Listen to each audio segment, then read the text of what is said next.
នេះខ្ញុំនាំបងប្អូនទៅកន្លែងមួយហើយកន្លែងនោះកាលនៅទៅធ្លាប់មានអនុស្សាវរីយ៍ជាច្រើនផងដែរហើយសង្ឃឹមថាបងប្អូនមួយចំនួនក៏ធ្លាប់មានអនុស្សាវរីយ៍បែបនេះដែរដោះទៅអស់គ្នា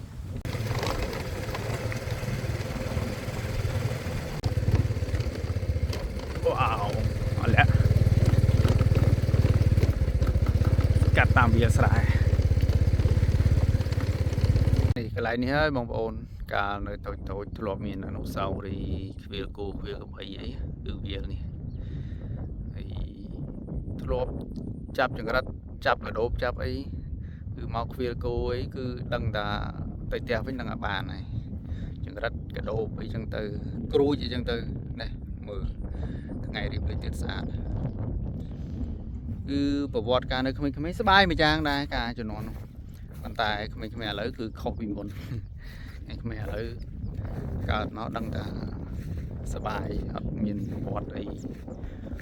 ជុកចត់ដូចមុនទេនេះវាអីខែនេះអត់ទាន់មានភ្លៀងទៀងទាត់ទេអត់ទាន់អ្នកណាព្យួររស់អីទេឥឡូវខែនេះហើយមិនត្រឹមកន្លែងហ្នឹងនោះនៅដើមថ្នោតខ្មៅនោះទៅមើលដល់ហ្នឹងគោក្របីហ្នឹងមិនចិត្តហ្នឹងទេស្អាតណាស់វាលនេះហើយខ្ញុំខានមកយូរហើយចូលជិត20ឆ្នាំហើយមិនដឹងឥឡូវគោក្របីអីក៏អត់មានលក់ហើយកាលនៅតូចធ្លាប់មកមើលម្ដុំហ្នឹងហើយនោះដើមថ្នោតខ្មៅនោះគេហៅថាតួតូចតួស្ពានហើយនេះគឺចិត្តទេស្អាតណាថ្ងៃរៀបលេខទេសភាពសុខស្រែ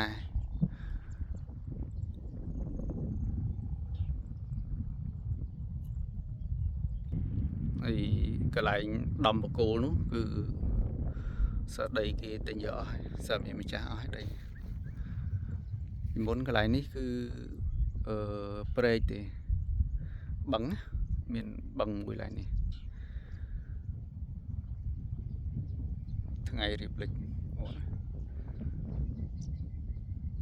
ឃើញវាលនេះគឺនឹកស្នាការនៅពីក្មេងការនៅពីក្មេងធ្លាប់មកនេះរាល់ថ្ងៃមើលគោមើលក្របីតល្ងាចបានទៅវិញហើយដល់ឥឡូវនេះលែងមានអ្នកមើលគោក្របីអស់ហើយម្នាក់សើចរវល់ការងារមានតែចាស់នៅផ្ទះហើយគោក្របីឥឡូវគោមិនសូវសម្បូរណាពីច្រើនគីឡូអស់អត់មានអ្នកមើលទេឥឡូវអ្នកខ្លះក៏កូនជាប់រៀនធ្វើការធ្វើអីចឹងទៅគោ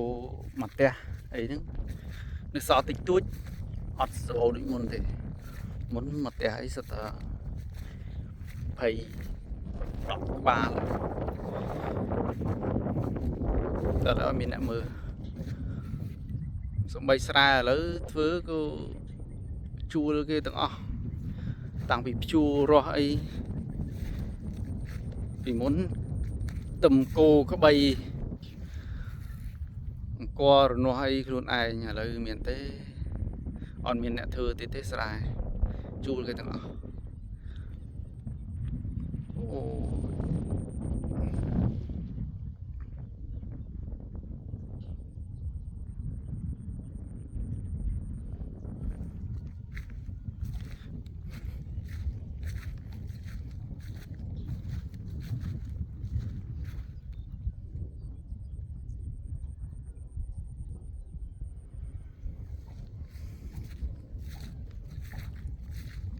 ស្អាតស្រស់ស្អាតមែនតើសុខស្រែ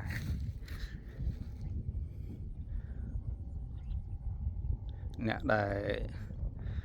ចាក់ចេញពីស្រុកកំណើតយូរអីឃើញទស្សនភាពបែបនេះអាចនឹងនឹកសំណោះកាលនៅវ័យកុមារកាលនៅតូច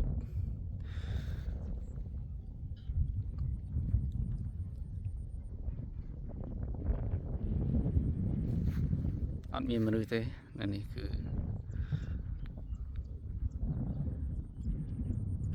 ស្លាស់ថេងមកខាងនេះ